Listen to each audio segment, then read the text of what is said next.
Hello everyone, welcome back to Coach Craig Sports. First off, just want to say today is opening day for Major League Baseball. It's a great day for us, getting some sports back into action. I got a White Sox shirt on here. The White Sox are my favorite team, for those of you who don't already know. Today we're going to be looking at I did a couple different mock drafts. Instead of kind of doing them throughout the video, I did 3 different teams, kind of took a couple different strategies here. So I took a look at what happens when you take a quarterback early, what happens when you take a tight end early, and then the last one's going to be taking like a quarterback and a tight end both real early and how that kind of affects your team. I did these all on the mock draft simulator on Fantasy Pros again. So this is the first team that I did. This one got an A- on the grading system. So for this team, I went with tight end early and Travis Kelce. This is the full team: Kyler Murray, Ezekiel Elliott, David Johnson, Allen Robinson, Terry McLaurin, Julian Edelman, Travis Kelce, Jamison Crowder. Eagles defense: Jake Elliott, Jordan Howard, Anthony Miller, Alexander Mattison, Deshaun Jackson, N'Keal Harry, Anthony McFarland. So looking at this team, it was pretty good overall. Not too many complaints here. So like drafting a tight end early, the way this setup wasn't like the end of the world for me. I'm going to go back here, just kind of show.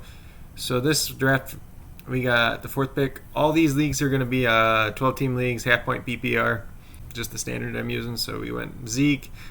So I went Zeke, Travis Kelce, then Allen Robinson, who was able to get David Johnson in the 4th round, excuse me. Then Terry McLaurin, Julian Edelman. Kyler went all the way down here in the 7th round.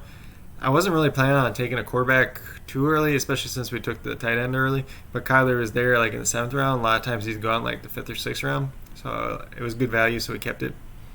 Then Jamison Crowder, Jordan Howard, Anthony Miller, Alexander Mattison, Deshaun Jackson, N'Keal Harry, Anthony McFarland, and then we took our defensive kicker.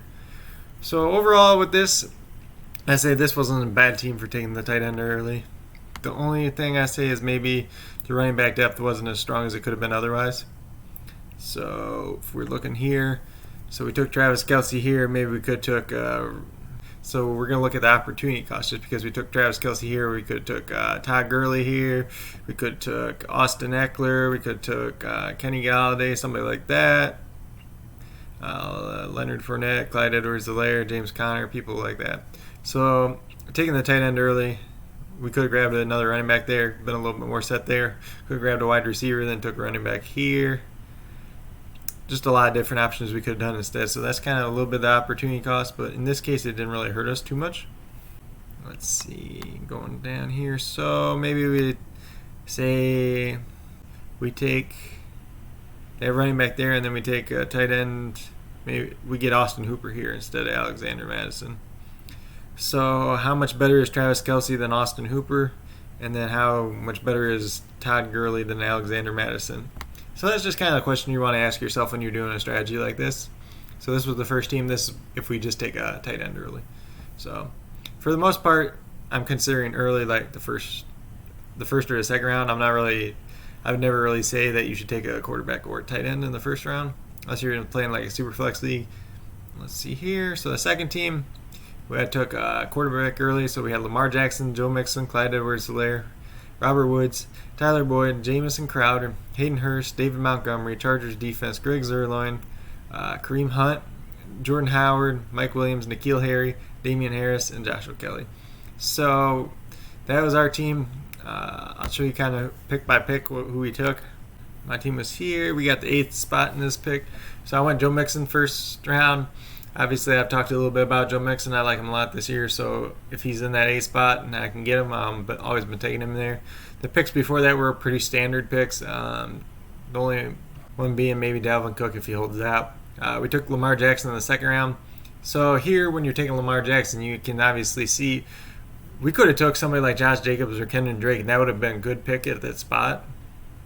George Kittle actually went in the 1st round in this mock. I'm not sure why. But like you see, like if you've taken him and then so they went 0 RBs.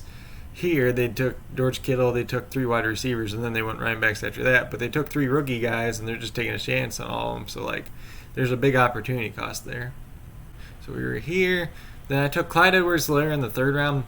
He fell a little bit further than he usually does, so I kind of took him. I kind of wanted to get like other running backs to put around him. that I feel a little bit safer about until he can break out. Robert Woods was a safe wide receiver. He's kind of like I kind of went a little bit safer at wide receiver in this draft than normal, just because we took quarterback early, and then we're kind of been trying to bulk up a running back, especially since we took Clyde there. Then we had David Montgomery, Tyler Boyd. So they're both kind of like safe picks, really. So this draft had a little bit more safe picks.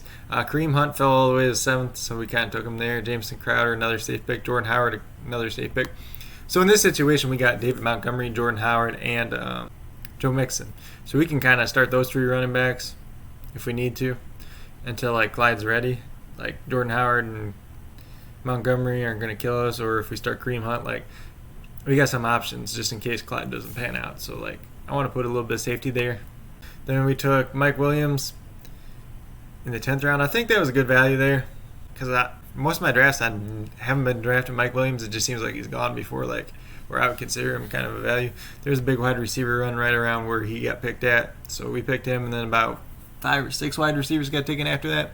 I took Hayden Hurst in the 11th. It's kind of like the soft spot for me for him.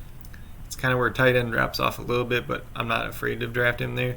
N'Keal Harry took him, just kind of took a shot at another wide receiver since we got our first 3 are kind of safe wide receivers. Then like you got Mike Williams and N'Keal Harry. If they get rapport with their new quarterbacks, maybe they're real good wide receivers this year, or they at least get into tight end 3 range. Then we got Damon Harris and Joshua Kelly, just took 2 running back flyers. If they get a chance this year in their committee, then we got the defense and the kicker, obviously. So not too much to say about this one, obviously. Like, it's a little bit different team than the first one. I think I like the first team a little bit better. Just kind of the depth overall.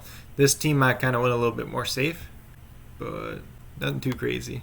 Then the last league, I took my first 2 picks. I took Lamar Jackson and Travis Kelce. So this is the team we ended up with. C- grade. This is probably the worst grade I've seen on here. So obviously, like if you're taking a quarterback and tight end in the first 2 rounds, it's probably not going to work out too well for you, and experts are going to agree with it. But you kind of see like some of these other picks I've made. I had to take a lot of upside picks since I took those guys in the first 2 rounds. So we got Lamar Jackson, Todd Gurley, Jonathan Taylor, AJ Green, Brandon Cooks. Those were 2 high upside picks. Then we got the Jamison Crowder for the 3rd wide receiver, kind of balance out the safety with the 2 upside wide receivers. Travis Kelce, David Montgomery, Patriots defense, Will Lutz. And then we got some more upside wide receivers kind of down here with Jalen Reagor, Golden Tate, if they both have roles this year. Hayden Hurst was still out there. I kind of drafted him. I kind of forgot that we took the tight end early. I just kind of got excited when I seen the name out there. It probably didn't help our grade overall. We could have took like another flyer running back or wide receiver there. Not the end of the world though. And then we got Tony Pollard, Antonio Gibson, and Damian Harris for 3 flyer running backs. So I'm just going to click in here real quick again. So we had 11th pick in this draft. So we took Travis Kelce in the 1st round, Lamar Jackson in the 2nd round. So with these 2 picks, we could have took 2 different running backs here. We could took like Miles Sanders and Julio Jones. We could have took Josh Jacobs, Nick Chubb, Miles Sanders, pretty much anyone there. So there was a big opportunity cost of giving them up there. Then we got lucky. We got Todd Gurley down in the 3rd round. Towards the end of the 3rd round, he's usually gone by then. So I'd say that's a win. Then we got to our next pick here. I took Jonathan Taylor over Le'Veon Bell and David Johnson. So I went with more upside, especially since the first 2 picks that we had. We're hoping they're the best tight end and the best quarterback. So this is pretty much like an upside team. And then I took David Montgomery, kind of like guaranteed workload, hopefully a little bit of safety. Then we got 3 running backs. Plus he gives us option to start if Jonathan Taylor doesn't break out right away in the season. AJ Green in the 6th. Like I said, him and Cooks were just upside picks. And then Jamison Crowder was a safety pick. Reagor and Tate were kind of upside picks. Tate might have a little bit of safety if he has a guaranteed role. Like I said, the rest of the guys are kind of just flyers. This strategy is, I wouldn't even really call it a strategy, but if you were going to take a tight end and a quarterback like the first 2 rounds, like you have to take a lot of upside picks after that because you're trying to make up the difference between what you gave up in the beginning and trying to hit a couple upside guys later on in the draft. I wouldn't say it's the worst strategy in the world, but it's just not one that's really worth it for the opportunity cost of what you're giving up. So when you're in your league, you just got to look at, if I take this player, who am I giving up to take this player? But that's pretty much it for today. I just want to show you guys a couple different examples. If you take quarterback early, if you take tight end early, if you would happen to take both early, just kind of teams that you can end up with all of them. If you guys liked and enjoyed this video, give it a thumbs up. If you guys have any questions, comments, or concerns, leave it down in the comments, or you can email me at coachcraigsports@gmail.com, or you can you can go on the Facebook page, Coach Craig Sports. The next video will be going over my baseball draft from tonight, just a reaction to that, and going over the team that I had, a little bit over everybody else's teams and values that were found there. That's all we got for today. You guys enjoy the rest of your day.